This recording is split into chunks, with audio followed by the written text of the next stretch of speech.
ಬಡವನ ಮಗಳಾದರೂ ಕಪ್ಪಾಗಿರಬಾರದು.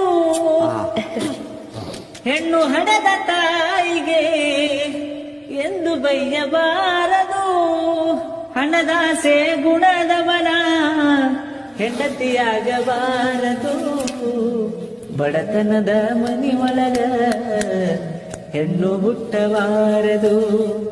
ಬಡತನದ ಮನಿ ಒಳಗ ಹೆಣ್ಣು ಹುಟ್ಟಬಾರದು.